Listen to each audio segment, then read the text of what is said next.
The San Francisco Giants have fired Gabe Kapler. What a season it's been for the Giants. A very forgettable season. And they fire him with 3 games left in the season. The final series, right before the final series of the year against the Dodgers. And the Giants have been eliminated. It's been a bad year. 4 years with the Giants for Kapler. We had the 20 season, which, what can you make of? Come back and have a 107 win season.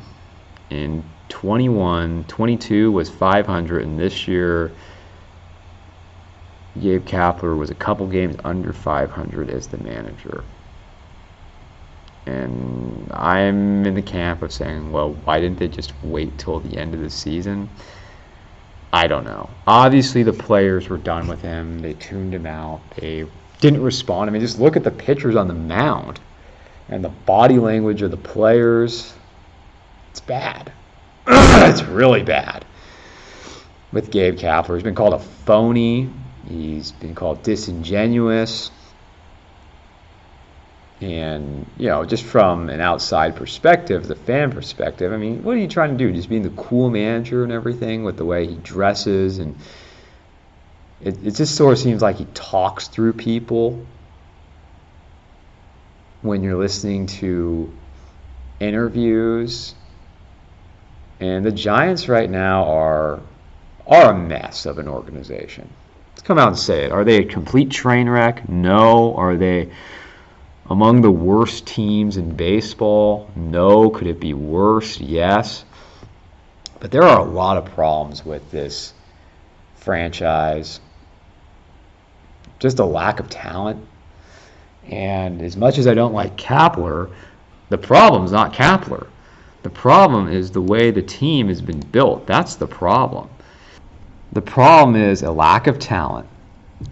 It's a poorly built team from the top, and the real problem is Farhan Zaidi. I mean, Gabe Kapler is a problem, no doubt.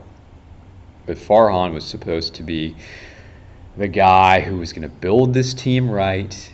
He was going to have a strong farm system and actually be able to acquire some free agents. And I'm not talking about players such as Sean Manaea and Ross Stripling and Mitch Haniger. That's not what we're talking about.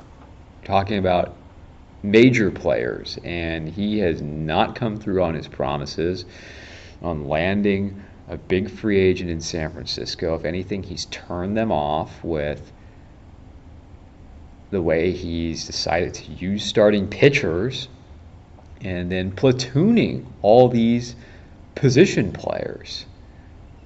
And then many of the big prospects who have come up have really struggled. I mean, none of them have hit the ground running and lit the baseball world on fire. None of them have. I mean, you go with, let me just take a handful of them. Kyle Harrison, the top pitching prospect in baseball, ranked the #1 left-handed pitching prospect in the majors, has had his struggles. I mean, you can see his potential, but then, he kind of had a dead arm and his velocity was down, and you don't really understand what the plan is with him. That's one. They've, yo-yoed Marco Luciano up and down when, he's had potential. And that's so much the problem with all these guys. They're just not committing. They brought up minor league guys, very talented young players and prospects, but they've been yo-yoed so much they haven't had any consistency, so it's no wonder they've struggled. In and out of the lineup, up and down from AA, AAA, back and forth, back and forth, back and forth. You need to just let them play. With the exception probably of Patrick Bailey. He would be the exception, but then as good as he's been in defense, and his bat has slowed down to very little production in the second half. And then I don't agree or like the way they've used Matos. And for me, I would more than have been happy to just say forget the playoffs and let's focus on developing these young guys because you weren't going to win anything this year. They were not going to get into the playoffs and see what happens. They weren't going to win anything this year. I mean, the only young player in recent years who has really been a great success is Logan Webb. But Logan Webb was not one of the top draft picks that they had. He wasn't an international signing. And look at the way they've supported their number one pitcher and their ace, the worst run support in all of baseball.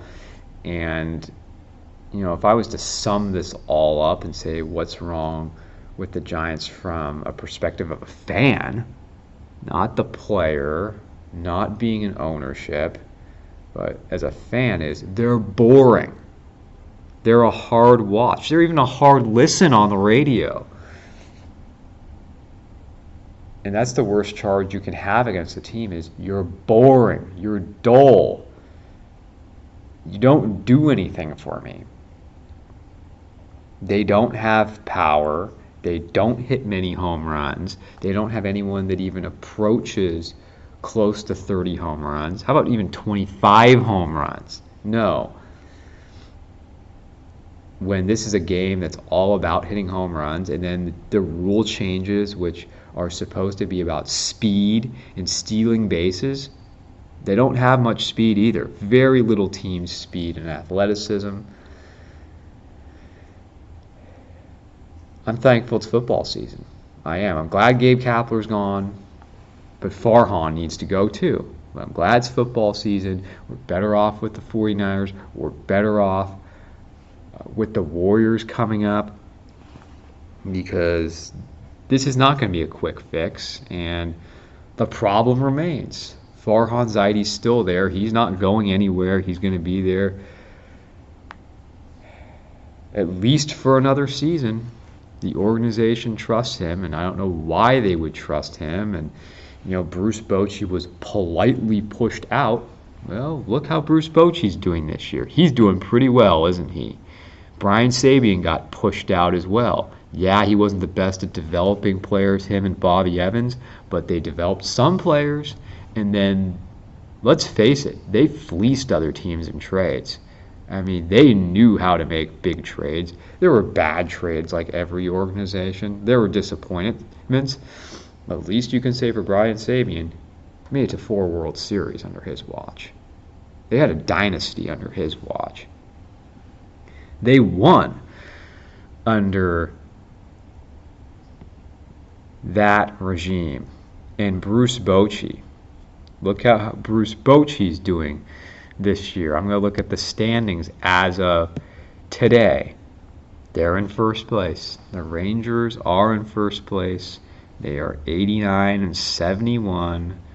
They will be in the playoffs. They're going to win. As long as they win today or tomorrow, they're going to win at least 90 games and be in. And here we were with Gabe Kapler, and Brian Sabian's back with the Yankees now. And I don't know what the direction of the team is. Can you get some real starting pitchers other than Logan Webb and Alex Cobb? Sick of it. Can you stop platooning everyone all the time? Just commit to players playing every day. And you see the success the Dodgers have. I mean, it's one thing if you're platooning a player or two, but when you're doing it with almost half your lineup or more, you know you've gone too far. This doesn't work.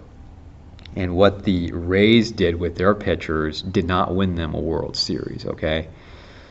So this experiment doesn't work, and I think they've just got to clear house from the GM to the manager, and sadly they're not doing it. And it's going to be a long while till the Giants are good again.